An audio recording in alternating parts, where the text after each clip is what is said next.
So you got the short form of the gospel. You're welcome. I promise you that's because of COVID time and not because I'm becoming a softie. You can set your watches for 2023. We're going back to the long form then. It's going to be about the same time of that year. You're like, we're just trying to get 2020 over with soon. The year that won't end. An announcement before the homily starts. We're going to be and you may have noted this in one of our stream masses, but we're going to be distributing communion during Mass today at the normal time. We will have masks on. You remove your mask as you do when you receive communion at the end of Mass on your way up. I think we're going to have 4 points of distribution, but we'll welcome you to, if you feel safe, to return to your pew. And at the end of Mass, Father Jay has a couple of announcements. So in addition to the final blessing, you'll get a word from our pastor. So again, if you feel safe to stay in church, please stick around and receive that message.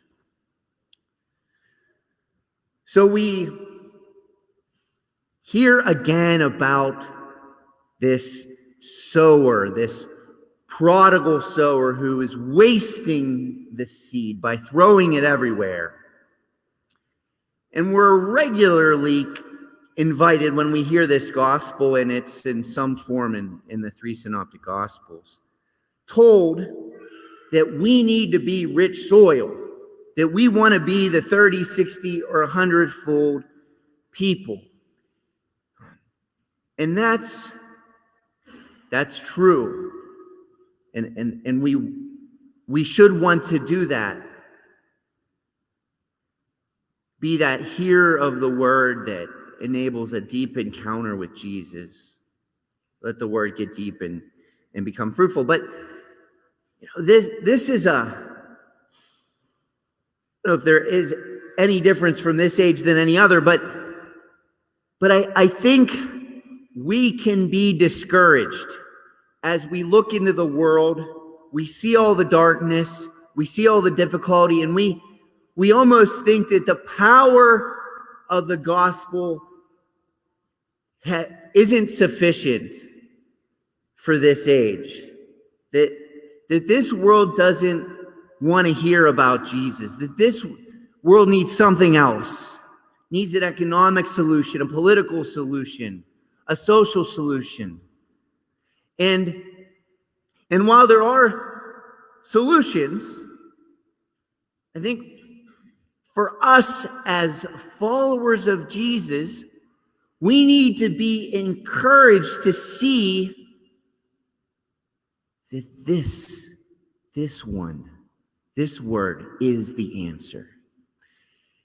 And I could tell you that, and that's what I'm doing here, but we are blessed with this reading from the letter of St. Paul to the Romans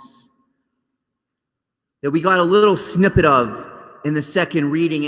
And we need to remember that for me, sometimes the second reading from St. Paul, it's just like, little like, wah, wah, wah, wah, and then gospel acclamation. But we do that at our peril, because when we get a word from St. Paul, I need to remember just who this guy was and what had happened in his life. He was the greatest of Pharisees. He was the best follower of the Jewish law around. He would have won awards. And he confidently persecuted Christians. He was so convinced.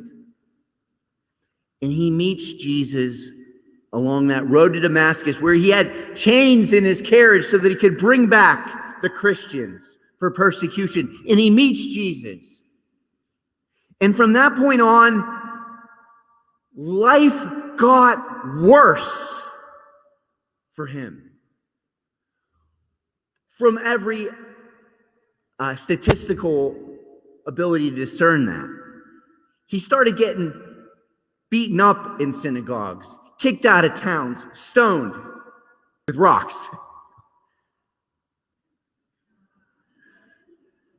Gotta clarify.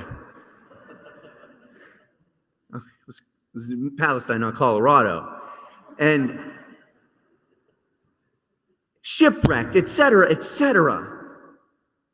And he saw all of that in his own life as nothing compared to what he met in Jesus, who he met in Jesus, who he was being sustained by in Jesus. And beyond that, the world was a painful place. You know, we've got a dark time, but their time was darker and the light wasn't clear. The Roman Empire was brutal. The manner in which they persecuted political prisoners, the crucifixions, which were common. So many children didn't make it out of childhood alive. So much sorrow and suffering and plagues and etc. and so on. And he, having met Jesus, was able to write to a people he didn't know, a church in Rome that was smaller than the number of people in this church today, in a city that was the biggest in the world at that time, the most modern city in the world, the most barbaric modern city in the world. And he said to them this: I consider that the sufferings of this present time are as nothing compared with the glory to be revealed for us. Nothing. This, my friends, is the word the world needs, but they need to see it in us like we see it in Paul. They need to experience it in us like those people along the seashore saw it in Jesus. And for that reason, that in Christ we have a power, an awareness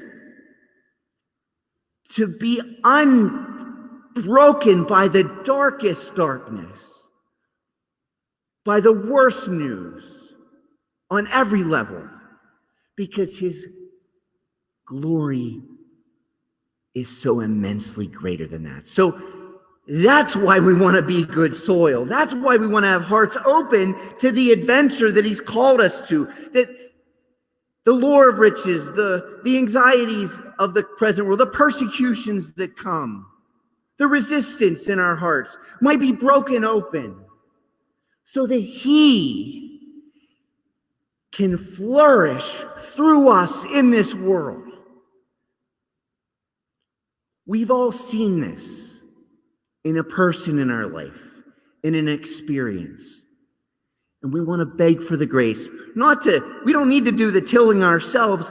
We just need to say, Lord, I want to get out of the way. Because the seed, this prodigal sower, sows his word through this mass in the most immense way imaginable, the Holy Eucharist, where he himself comes into us so as to transform us into him, his light, his peace, his hope. So let's beg today for the grace to trust a witness, St. Paul, for the grace to not be afraid, like St. John Paul II used to say all the time, even though he had plenty of reasons to fear, to pray, hope, and don't worry, as St. Padre Pio used to say, even though he had plenty to worry about, that we might be this abundance in a world that desperately needs it.